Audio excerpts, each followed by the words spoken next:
పెద్ద డేగ, సింహం మరియు పెద్ద పాము. అడవికి రాజైన ముఫాసా భార్య మరణం తర్వాత కొడుకు సింబా బాగోగులు చూసుకోవటానికి రోమా అనే ఆడసింహాన్ని పెళ్లి చేసుకుంటాడు. రోమా చాలా అత్యాసపరురాలు, అలాగే దుష్ట స్వభావం కలది. ఆమెకు ఒక కొడుకు, అతని పేరు రుద్ర. ఒకరోజు ముఫాసా అడవికి కాబోయే రాజు సింబా అని ప్రకటిస్తాడు. ఇది విన్న రోమా, అసలు ఈ ముసలాడు ఏమనుకుంటున్నాడు? నిన్ను కాదని ఆ సింబాన్ని అడవికి రాజుని చేస్తాడా? అమ్మా, సింబా కనుక అడవికి రాజైతే నేను ఈ అడవి మొత్తాన్ని నాశనం చేస్తాను. ఇలా వాళ్ళు మాట్లాడుకుంటూ ఉండగా జంతువులన్నీ అటు ఇటు పరుగులు తీస్తూ ఉంటాయి. అరే నక్క, ఏమైంది? అడవిలో ఒక పెద్ద పాము వచ్చింది. అందరూ మీ ప్రాణాలని కాపాడుకోండి. అడవిలోకి ఒక పెద్ద భయంకరమైన పాము వస్తుంది. ఆ పాము జంతువులపై బుసలు కొట్టుకుంటూ ముందుకు వెళ్తుంది.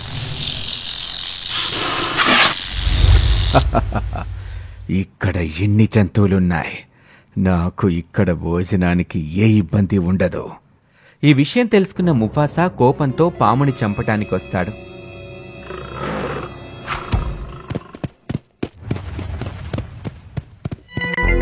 నీకెంత ధైర్యం నా జంతువుల్ని ఇబ్బంది పెడుతున్నా? నాకు ప్రశ్నించే వాళ్ళంటే అస్సలిష్టం లేదు అని పాము తన తోకతో గట్టిగా ముఫాసాని కొడుతుంది. ముఫాసా దూరంగా చెట్టు పొదల్లోకి వెళ్లి పడతాడు. అక్కడే చెట్టు పొదల్లో ఉండి ఇదంతా చూస్తున్న రుద్ర, రోమా ఎవరికంటా పడకుండా దొంగచాటుగా ముఫాసా దగ్గరికి చేరుకుంటారు. ముఫాసా గాయాలతో బాధపడుతూ ఉంటాడు. రోమా, నాకు సహాయం చెయ్యి. రోమా, రుద్ర ముఫాసాపై పదే పదే దాడి చేసి ముఫాసాని చంపేస్తారు. ఇక నువ్వే ఈ అడవికి రాజువి. వీడి చావుకి కారణం ఆ పామని సింబాకు చెబుదాం. సింబా కోపంతో పామును చంపేస్తాడు. సింబా అడ్డు కూడా తొలగించుకోవచ్చు. ఒక రాయికి 2 పిట్టలు. ఇద్దరూ మొసలి కన్నీరు కార్చుకుంటూ సింబా దగ్గరికి వెళ్తారు. బాబూ సింబా, నువ్వు అనాథమైపోయావురా. ఆ దుష్టపాము మీ నాన్నని చంపివేసింది. మేము మీ నాన్నని కాపాడదామని చాలా ప్రయత్నం చేశాం, కాని అంటూ రోమా ముసలి కన్నీరు కారుస్తుంది.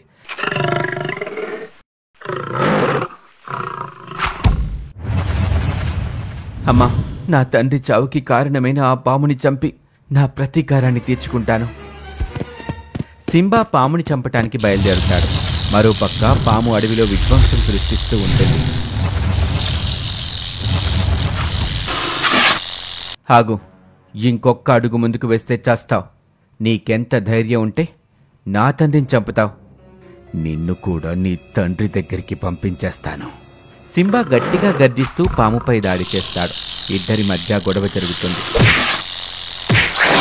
అమ్మా, వీళ్ళిద్దరిలో ఎవరు బతుకుతారు? ఎవరు బతికితే మనకేంటి? బ్రతికినవాడు మన చేతుల్లో చావాల్సిందే కదా. మరోపక్క సింబా పాముతో పోరాడి పోరాడి గాయాల పాలై కింద పడిపోతాడు. పాము సింబా చనిపోయాడు అనుకొని అక్కడి నుంచి బయలుదేరుతుంది. దారిలో పాము దృష్టి చెట్టు వెనకాల ఉన్న రుద్రపై పడుతుంది. అని పాము తన తోకతో గట్టిగా నెడుతుంది. రుద్ర గట్టిగా అరుస్తూ కింద పడిపోతాడు. బాబు, ఏమైంది? కళ్ళు తెరు. ఎవరైనా ఉన్నారా? నా కొడుకుని కాపాడండి. రోమా గట్టిగట్టిగా అరుస్తుంది. సింబా ఒకసారిగా లేచి పరిగెత్తుకుంటూ రోమా దగ్గరికి వస్తాడు.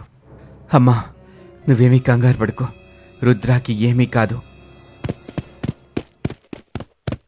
సింబా వెంటనే వైద్యుడైన ఎలుగుబంటిని పిలుస్తాడు.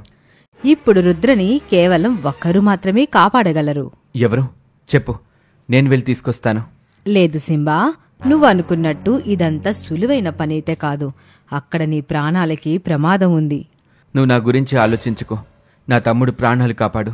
అతను ఎవరు, ఎక్కడ ఉంటాడో చెప్పు. అతను ఒక పెద్ద డేగ, అడవికి ఉత్తర దిక్కునుంటాడు. సింబా ఆలస్యం చేయకుండా డేగని వెతుక్కుంటూ బయలుదేరుతాడు. ఎంతో దూరం ప్రయాణించిన తర్వాత సింబాకు డేగ కనిపిస్తాడు. ఇంకొక్క అడుగు ముందుకు వేశావో ఇక్కడి నుండి ప్రాణాలతో పోలేవు. నాకు నా ప్రాణాలు పోతాయన్న భయం లేదు. ఇక్కడికి నా తమ్ముడి ప్రాణాలు కాపాడుకోవడానికి వచ్చాను. నాకు నీ సహాయం కావాలి. ఇలా సింబా డేగాకు జరిగిన విషయం మొత్తం చెప్తాడు. నీ తమ్ముడి ప్రాణాలు కాపాడటానికి నేను నీకు సహాయం చేస్తాను. ఇలా అని డేగా అతని మాయాశక్తులతో సింబా శరీరంతో కలిసి ఒక పెద్ద డేగసింహంగా మారతాడు. అతను ఎగురుకుంటూ నేరుగా అడవికి వస్తాడు. పెద్ద పాము మరియు పెద్ద డేగసింహం మధ్య గొడవ జరుగుతుంది.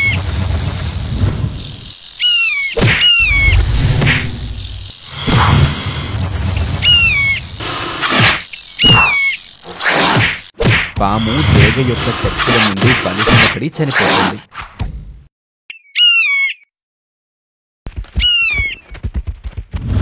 పెద్ద డేగ సింబా శరీరం నుండి విడిపోతాడు. డేగా అతని మాయాశక్తులతో రుద్రను బ్రతికిస్తాడు. రోమా, రుద్ర వాళ్ళు చేసిన తప్పులు తెలుసుకుంటారు. సింబాని క్షమించమని వేడుకుంటారు. ఈ కథ ద్వారా మనం తెలుసుకున్న నీతేంటంటే, ఎదుటివారిని మోసం చెయ్యాలనుకుంటే మనమే మోసపోతాము అని. పెద్ద రెక్కల సింహం మరియు రోబోట్ సింహం 5 తలల పాము. ఒక అడవిలో ముఫాసా అనే పెద్ద రెక్కల సింహం, అతని మిత్రుడు పెద్ద పులి అధీరా, ముఫాసా కొడుకైన సింబా నివసిస్తూ ఉండేవి. అలాగే కాలా అనే నక్క. కాలాకు సింహం మాంసం తినాలని ఎప్పటినుంచో కోరికగా ఉంది. అబ్బా, ఈ సింబా మాంసం తినాలని నాకు కోరికగా ఉంది. దాన్ని చంపి తింటే ఈ ముఫాసా నన్ను చంపేస్తాడు. కాని ఏదోలాగా ఆ చిట్టి సింబాగాన్ని తినాలి. దానికి నా దగ్గర ఒక ఆలోచన ఉంది. అది ఈ ముఫాసా గాడి దగ్గరికి వెళ్లి చెప్పి చూడాలి. వాడొప్పుకుంటే నా పని సులభమవుతుంది. వాడి చేతే వాడి కొడుకుని చంపేలాగా పథకం వేశాను. అది పని చేస్తుందో లేదో అని కాలా ముఫాసా దగ్గరకు వెళ్తుంది. మహారాజా, మీకు ఒక ముఖ్యమైన విషయం చెప్తాను. మీరేమీ అనుకోనంటే మీకొక విషయం చెప్పాలి. మీరు మహర్జాతకులుగా మారిపోతారు. ఏంటది? పర్వాలేదు చెప్పు, నేను ఏమీ అననులే. మీరలా అన్నారు, బావుంది. మీ కొడుకుని మీరు బలిస్తే మీరు మహర్జాతకులుగా మారిపోతారు. మీకు కొన్ని దివ్యశక్తులు వస్తాయని ఒక మహర్షి నాకు చెప్పాడు. ఏం మాట్లాడుతున్నావు? నీకేమైనా మతి భ్రమించిందా? నా కొడుకుని నేను చంపుకోవాలా? నాకే మహర్జాతకము అక్కర్లేదు. నాకు ఇంకెప్పుడూ కనిపించకో. వెళ్ళిక్కరించి. ఇలాంటి వేదవ సలహాలు నాకెప్పుడూ ఇవ్వకు. అలా అక్కడ్నుంచి నక్క పరిగెత్తుకుంటూ వెళ్ళిపోతుంది. ఆ అడవికి భయంకరమైన 5 తలల పాము నిషా ఒకటి వస్తుంది. అలా అడవిలో బాధగా వెళ్తున్న నక్కకి 5 తలల పాము కనిపించి నక్క దగ్గరకొచ్చి నక్కను తినాలని చూస్తూ ఉంటుంది. నన్ను చంపకు. నీకు నేను మంచి చేయాలని చూస్తున్నాను. నాకా ముఫాసా కొడుకుని తినాలనుంది. కాని ముఫాసా నన్ను చంపేస్తాడు. నీకు నేను ఏదో ఒక జంతువుని మాయమాటలు చెప్పి నీ దగ్గరికి తీసుకొస్తాను. నువ్వు దాన్ని చంపి తిని మిగిలిన ఆహారం నాకు పెట్టు. చాలు. సరే, నాకు చాలా ఆకలిగా ఉంది. నువ్వు వెళ్ళి త్వరగా ఏదో ఒక జంతువుని మాయమాటలతో నమ్మించి మోసగించి ఇక్కడికి తీసుకొనిరా. నేను దాన్ని చంపి తిని మిగిలిన ఆహారాన్ని నీకిస్తాను. సరే మిత్రమా, నేను వెళ్ళి నీకు ఆహారాన్ని తెస్తాను.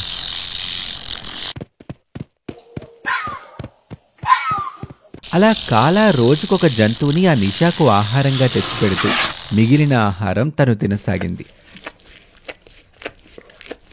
కాని అడవిలో జంతువులు చనిపోతున్నాయని ముఫాసాకి తెలియటంతో ముఫాసా తన మిత్రుడైన అధీరాతో ఇలా చెప్తుంది. అధీరా, మన అడవిలోని జంతువులు రోజుకొకటి కనిపించటం లేదు. అవి మాయమైపోతున్నాయి. ఏమవుతున్నాయో నువ్వు తెలుసుకొనిరా. సరే మహారాజా, నేను వెళ్లి అడివంతా గాలించి తెలుసుకొని తిరిగి మీ వద్దకొస్తాను అని అధీరా అడివంతా గాలిస్తూ ఉండగా ఒకచోట కాలా, నిషా ఏదో ఒక జంతువు మాంసం తింటూ కనిపిస్తాయి. వెంటనే అధీరా అక్కడికి వెళ్లి, కాలా, ఏం చేస్తున్నావు నువ్వు? ఇక్కడ ఈ 5 తలల పాము ఎవరు? మీ ఇద్దరూ కలిసి అడవిలోని జంతువుల్ని తినేస్తున్నారు. ఇప్పుడే ఈ విషయం ముఫాసాకు చెప్తాను అని వెనుజరగగానే నిషా తన నోటితో ఒక పెద్ద అగ్నిజ్వాలను అధీరాపై ఊదటంతో అధీరా అక్కడికక్కడే మరణిస్తుంది. ఈ విషయం తెలుసుకున్న ముఫాసాకి ఏం చేయాలో తోచక అడవిలో తిరుగుతూ ఉంటుంది. అప్పుడు ఉన్నట్టుండి ఒక గాజా అనే సింహం కనిపిస్తుంది. అప్పుడు ముఫాసా, ఎవరు నువ్వు? నాకు తెలియని సింహం ఈ అడవిలో ఎవరున్నారు? నేను నిజమైన సింహాన్ని కాను. నేను ఒక రోబో సింహాన్ని. మీకు అచ్చం నేను సింహంలాగే కనిపిస్తాను. నన్ను మానవులు తయారు చేసి జంతువులని రీసెర్చ్ చేయటానికి ఈ అడవిలో విడిచిపెట్టారు. నాకు చాలా విద్యలు తెలుసు. మీకు ఏదైనా సహాయం కావాలంటే నాకు చెప్పండి. నేను చేస్తాను. అయితే నువ్వు నాకొక సహాయం చెయ్యాలి. ఈ అడవిలో నిషా అనే విషపు నాగు తిరుగుతోంది. అది నా ప్రాణమిత్రుడైన అధీరాను చంపేసింది. అది విషపు జ్వాలలు వెదజల్లుతుంది. నువ్వు మాలాగా జంతువి కాదు కాబట్టి ఆ విష నిన్ను ఏమీ చేయలేదు. ఆ నిషాని ఎలాగైనా ఎదిరించి చంపాలి. నేనొక పెద్ద బండరాయిపై నించుని ఉంటాను. నువ్వు ఆ నిషాని అటువైపుగా తీసుకొనిరా. నేను దాన్ని రాయితో మోది చంపేస్తాను. ఆ తర్వాత కాలా పనిపడదా. సరే ముఫాసా, నేను నీకు కావాల్సిన సహాయాన్ని తప్పక చేస్తాను అని గాజా ఆ నిషా ఉండే చోటుకు వెళ్ళగానే నిషా తన విషపు జ్వాలని గాజాపై వెదజల్లటంతో గాజా అక్కడి నుంచి పరిగెడుతూ ముఫాసా నిలిచిన ఉన్న బండరాయి దగ్గరకు రాగానే ముఫాసా ఒక్కసారిగా ఆ బండరాయిపై ఉన్న ఇంకొక రాయిని నిషాపై వేస్తుంది. అది నిషా తోక మీద పడ్డంతో చనిపోతుంది. ఇదంతా చూస్తూ ఉన్న కాల అక్కడి నుంచి పారిపోతుంది. ఈ విధంగా గాజా సహాయంతో ఆ అడవిలో నిషా యొక్క బెడద తొలగిపోయింది. మాయా అతిపెద్ద రిమోట్ కంట్రోల్ డైనోసార్, అతిపెద్ద రిమోట్ కంట్రోల్ పాము. అది ఒక పెద్ద అడవి. ఆ అడవిలోని జంతువులన్నీ సింహం రాజు పాలనలో చాలా సంతోషంగా ఉండేవి. ఒకరోజు సింహం రాజు పుట్టినరోజు వేడుకలని అడవిలోని జంతువులన్నీ చాలా ఆనందంగా జరుపుకుంటూ ఉన్నాయి. అన్ని జంతువులు తమకు తోచిన బహుమతుల్ని ఇస్తున్నాయి. ఎలుగుబంటి సింహం వద్దకొచ్చి, సింహం రాజా, మీకు పుట్టినరోజు శుభాకాంక్షలు. ఒక బహుమతి తెచ్చాను అని చప్పట్లు కొట్టగానే ఒక రోబో డైనోసార్ అక్కడికొచ్చింది. రోబో డైనోసార్ని చూసి మిగతా జంతువులు భయంతో దూరంగా వెళ్తాయి. భయపడవలసిన అవసరమే లేదు. ఇది మనకి మంచి చేస్తుంది కానీ చెడు చేయదు అని అనగానే ఒక కోతి ఆ డైనోసార్ కాలి దగ్గరకు వెళ్లి, ఎలుగు మావయ్య, భలే మంచి బహుమతి తెచ్చావు అని మెచ్చుకుంటుంది. ఎలుగుబంటి ఇతర జంతువులు నవ్వుకున్నాయి. నిజంగా నీ బహుమతి చాలా విలువైంది. ఈ బహుమతిని చూస్తుంటే నాకు ఆనందంగా ఉంది. నీకు ధన్యవాదాలు. దూరంగా ఉండి చూసిన నల్ల చిరుత, నేనే రాజునయ్యుంటే నాకు ఇంత గౌరవాలు దక్కేవి, నాకు ఇన్ని బహుమతులు వచ్చేవి. మరి నువ్వే రాజు అవ్వచ్చు కదా. ఓ, నువ్వా? ఏంటి చాలా రోజులకి ఊడిపడ్డా? అవును చిరుత మామా, నాకు ఈ సింహం పెట్టే నియమాలు నచ్చక ఇక్కడి నుండి వేరే అడవికి వెళ్లిపోయాను. మరిప్పుడెందుకొచ్చావు? ఈ రాజుని అడవి నుండి తరిమివేయడానికి వచ్చాను. అదెలా సాధ్యం అని నల్ల చిరుత అడిగింది. అందుకు నీ సహాయం కావాలి మామా. అప్పుడు నువ్వే ఈ రాజ్యానికి రాజు అవుతావు. రాజు అనే మాట విని చిరుతకి చాలా ఉత్సాహం వచ్చింది. రోబో డైనోసార్ గుర్తుకొచ్చి కాస్త భయం వేసింది. ఏమిటి మామా ఆలోచిస్తున్నావు? ఇప్పుడే ఎలుగుబంటి ఒక పెద్ద డైనోసార్ని ఆ సింహానికి బహుమతిగా ఇచ్చింది. ఓ, ఆ సంగతి నాకు వదిలే. అక్కడ రోబో డైనోసార్ ఉంటే నా దగ్గర పెద్ద రోబో పాముంది అని పామును చూపించింది. చిరుత రోబో పామును చూసి ఇక తానే రాజు కాబోతున్నట్లు కలలు కనింది. అంతలో దానికి ఒక సందేహం వచ్చింది. అలాంటప్పుడు నువ్వే ఈ అడవికి రాజువు కావచ్చు కదా, నేనెందుకు? లేదు మామా, అది నీ కల. నాకు కడుపు నిండా భోజనం దొరికితే చాలు. ఈ సింహం వల్ల నాకు అది కరువు అయింది. అందుకే వెళ్ళిపోయా. కానీ మన అడవి అంటే నాకు చాలా ఇష్టం. అందుకే తిరిగొచ్చాను. నువ్వు రాజైతే నాకు అన్ని సమస్యలు తీరినట్టే. సరే, ఇంతకీ నువ్వు సింహానికి ఏం బహుమతి ఇచ్చావు? నేనేమీ ఇవ్వలేదు. నా దగ్గరే ఉంది ఇవ్వటానికి.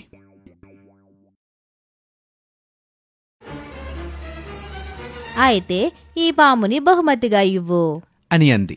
అదే అదును చూసుకొని కాటేస్తుంది అని పాము వైపు చూసింది. అవును. అప్పుడు పెద్ద రోబోపాము అవును అని తల ఊపుతూ నోటి నుండి పెద్దగా నిప్పులు కురిపించింది. చిరుత పాముని సింహం దగ్గరకు తీసుకువెళ్ళింది. చిరుత సింహం గుహ బయట నిలబడి, రాజా, ఒక్కసారి బయటకు రండి, నేను మీకొక బహుమతి తెచ్చాను. సింహం గుహ బయటకొచ్చి చూసింది. దానికి పెద్ద రోబోపాము ఎదురుగా కనిపించింది. ఈ పాము ఇంత పెద్దగా ఉంది? అవును రాజా, ఇది ఒక భారీ రోబోపాము. ఇది మన రాజ్యానికి ఉపయోగపడుతుందని, మన అడవి గురించి మీరందరూ ఇలా ఆలోచించటం చాలా సంతోషకరమైన విషయం అని ధన్యవాదాలు తెలిపింది సింహం. ఇక నల్ల చిరుత నవ్వుతూ అక్కడి నుండి వెళ్ళిపోయింది. ఒకరోజు సింహం రోబో డైనోసార్కి రాజ్యంలో ఏం జరుగుతున్నది చూసి రమ్మని చెప్పింది. డైనోసార్ అడవిలోకి వెళ్ళింది. అదను కోసం వేచిన రోబోపాము సింహంపైకి దాడి చేసింది. సింహం వెంటనే అప్రమత్తమై దాంతో తలపడింది. రోబో పాము ముందు సింహం శక్తి సరిపోలేదు. సింహం పోరాడలేక నేలపై పడిపోయింది. రోబో పాము సింహాన్ని చంపబోయేంతలోపే రోబో డైనోసార్ వచ్చి పాముతో తలపడింది.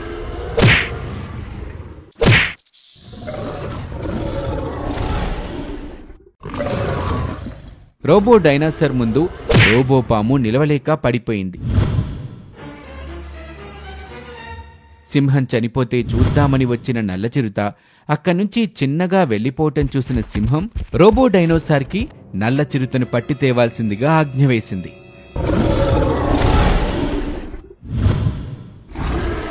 డైనోసార్ నల్లచిరుతను పట్టి తెచ్చింది. ఇదేనా నువ్వు అడవికి చేయాలనుకున్న మేలు? దీనికి నీకు శిక్ష తప్పదు. నీకు ఈ అడవిలో జీవించే హక్కు లేదు. వెళ్ళిపో అని సింహం అనగానే, ఇది నా ఒక్క ఆలోచన కాదు రాజా. ఆ గుంట నక్కే నాకు ఈ పామునిచ్చింది. మీరు నక్కకు కూడా శిక్ష విధించండి. అమ్మో, బయట అడవుల్లో తిండి దొరక్క ఈ సింహాన్ని అంతం చేసి చిరుతను కూడా మట్టుబెట్టి రాజునవుదామనుకున్నాను. నాకిలా తిరగబడిందేంటి అని అనుకుంటుంది నక్క. సింహం నక్కని కూడా అడవి నుంచి వెళ్ళగొట్టింది. ఈ కథ ద్వారా మనం తెలుసుకున్న నీతేంటంటే, నువ్వు ఎవరికైనా చెడు తలిస్తే అది నిన్నే పామై కాటేస్తుంది అని. మరొక ఆసక్తికర కథలో మళ్ళీ కలుద్దాం. అంతవరకు సెలవు, నమస్తే. ఇద్దరు అన్నదమ్ముల మధ్య విభేదం. నమ్మకస్తుడైన పులి, నల్లనక్క మరియు దుష్టతోడేలు. సింబా మరియు వీరు అనే ఇద్దరు సింహం అన్నదమ్ములు ఉండేవారు. వీళ్ళిద్దరూ ఎంతో అన్యోన్యంగా కలిసిమెలిసి ఉండేవారు. సింబా రాజ్యంలో జంతువులన్నీ ఎంతో ఆనందంగా ఉండేవి. భగీరా అనే ఒక పులి సింబాకు మంత్రిగా ఉండేవాడు. భగీరా ఎంతో నమ్మశక్యంగా ఉండేవాడు. అదే అడవిలో చిట్టి అనే ఒక నల్లనక్క మరియు భైరవ అనే తోడేలు ఉండేవి. ఒకరోజు చిట్టి భైరవునితో ఇలా అంటుంది, ఏంటి మిత్రమా, ఏం చేస్తున్నావు? ఏం చేయమంటావ్? ఈ అడవిలో ఆ ఇద్దరు అన్నదమ్ముల రాజ్యం నడుస్తోంది. వాళ్లకు తోడు ఆ భగీరా ఒకడు. వాళ్ళు ఏదంటే అదే అంటాడు. వాళ్ళని కాదని ఏమీ చేయటానికి ధైర్యం సరిపోవటం లేదు. నేనొక ఉపాయం చెప్తాను, వింటావా? ఏంటది? చెప్పు. మనకు ఆకలి వేసినప్పుడల్లా ఒక్క జంతువుని తినేద్దాం. అమ్మో, ఈ విషయం గనుక ఆ ఇద్దరు అన్నదమ్ములకు తెలిస్తే మనల్ని చంపేస్తారు. దానికి కూడా నా దగ్గర ఒక ఉపాయం ఉంది. ఏంటది? మనం ఆ నిందను భగీరపై నెట్టేద్దాం. వాడు ఆ ఇద్దరు అన్నదమ్ములకు చాలా నమ్మకస్తుడు. వాళ్ళు మన మాటను నమ్ముతారంటావా? ఎందుకు నమ్మరు? నేను నా తెలివితేటలతో వాళ్ళు నమ్మేలాగా చేస్తాను. అంతేకాదు, అవకాశం చూసుకుని ఆ ఇద్దరన్నదమ్ముల మధ్య చిచ్చురేపి వాళ్ళిద్దరినీ చంపేస్తాను. అప్పుడు మనిద్దరమే ఈ అడవిని ఏలుదాం. సరే, అయితే ఆలస్యం ఎందుకు? అనుకున్న పనిని మొదలు పెడదాం, పద.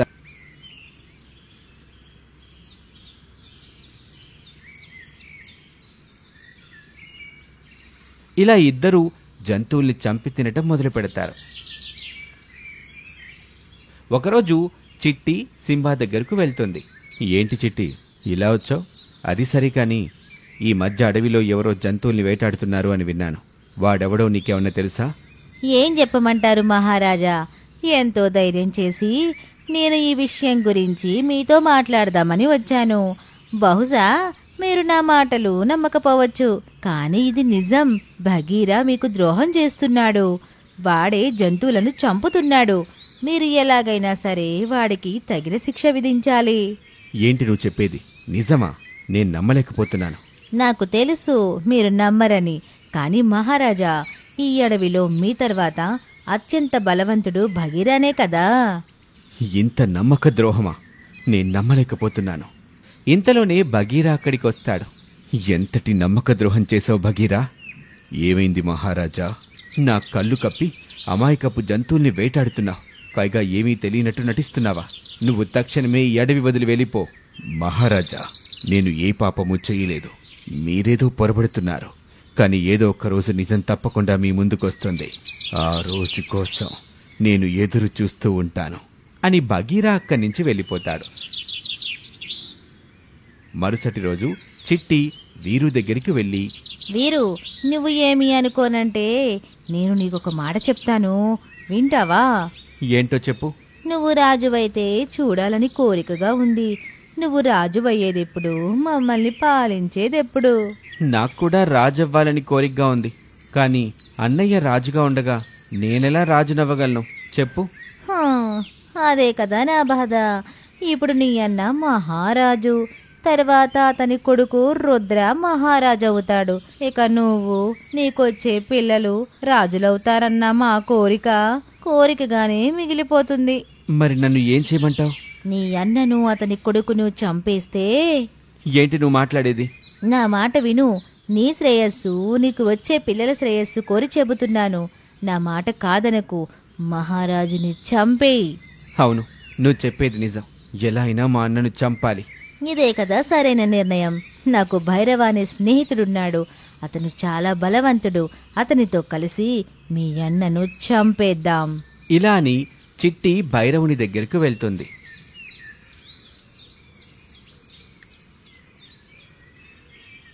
అమ్మయ్య, ఆ భగీరా అలాగే వీరుగాడి పని అయిపోయింది. ఇప్పుడు ఆ సింబా కొడుకు రుద్ర అడ్డు తొలగించాలి. వాడు ఒంటరిగా ఉన్నప్పుడు వాడిని చంపేద్దాం. మొత్తానికి అనుకున్నది సాధించబోతున్నాం. మరుసటి రోజు రుద్ర ఒంటరిగా అడవిలో తిరుగుతూ ఉంటాడు.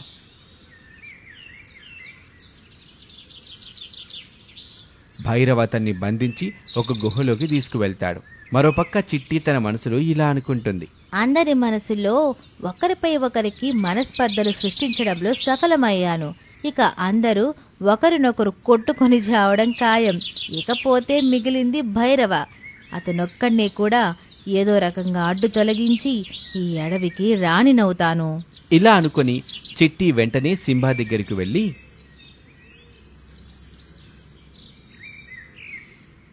మహారాజా, అనర్థం జరిగిపోయింది. భైరవ రుద్రను బంధించాడు. మీరు వెంటనే వెళ్లి రుద్రని కాపాడండి. ఇది విన్న సింబా కోపంతో భైరవుణ్ణి వెతుక్కుంటూ బయలుదేరతాడు. ఇటు చిట్టి వీరు దగ్గరికి వెళ్తుంది. వీరు, ఇదే సరైన సమయం.